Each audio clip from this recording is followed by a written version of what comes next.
ఇది చూడండి, నల్గొండ జిల్లా త్రిపురారం రైతుల వేదిక ఎదుట రైతులతో కలిసి ధర్నా చేస్తున్న బీఆర్ఎస్ నాయకులు. సో ఇది పరిస్థితి.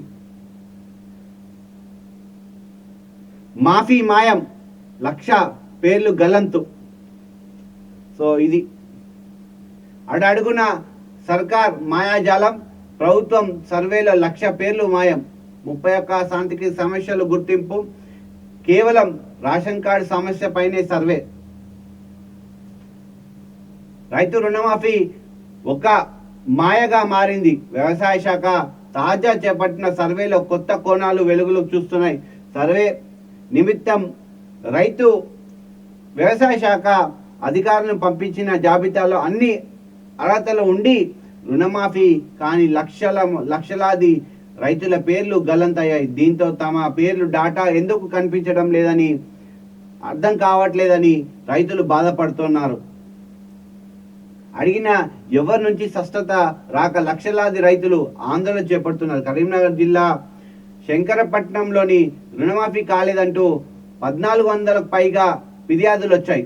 ప్రభుత్వం నుంచి వ్యవసాయ శాఖ అధికారులు వచ్చి రుణమాఫీ కాని జాబితాను ఫిర్యాదుదారులు ఆధార్ నంబర్తో అనుసంధానం చేసి వెరిఫై చేసి 850 మంది పైగా రైతుల పేర్లను సంబంధించి డాటా సార్ట్అవుట్ అని చూపిస్తుంది. రైతులు బ్యాంకులకు వెళ్ళి అడిగితే హార్టికల్చర్ అధికారులు అడగాలని సమాధానం ఇస్తున్నారు. ఇది పరిస్థితి. రైతులు ఎందుకు అట్లా గోసపెట్టుకుంటున్నారో అర్థమవుతలేదు. ఫార్మాసిటీకి భూములు ఇవ్వం.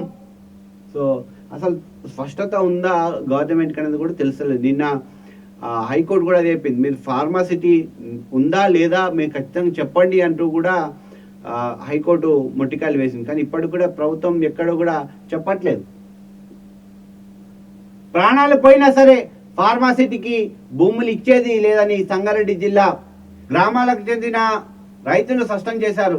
ఎస్సీ చెన్నూరు రూపేష్ ఆదేశం మేరకు జైరాబాద్ డిఎస్పీ రామ్మోహన్ రెడ్డి శుక్రవారం డప్పూర్లో ఆయన గ్రామాలకు చెందిన నాయకులు రైతులతో సమావేశమయ్యారు. భూసేకరణపై వారితో చర్చించి బాధిత రైతులు మాట్లాడుతూ తమ గ్రామ పరిధిలో 2,000 ఎకరాలు ఫార్మాసిటీ ఏర్పాటు కోసం గుట్టుచప్పుడు కాకుండా అధికారులు సర్వే చేసి గెజెట్ నోటిఫికేషన్ జారీ చేయడంపై ఆగ్రహం వ్యక్తం చేశారు. భూములను సేకరించేందుకు గ్రామ సభలు నిర్వహించేందుకు అధికారులు ప్రయత్నించడం సరికాదని అన్నారు. సో ఇది పరిస్థితి. ఫార్మాసిటీలో భూములు ఇచ్చినారని ఇవ్వమని ఇది, కాకపోతే మళ్ళీ రైతుల మీదే కేసులు పెడుతున్నారట ఎవరైతే అంటున్నారో. ఇది ఏడికొస్తుందో చూడాలి.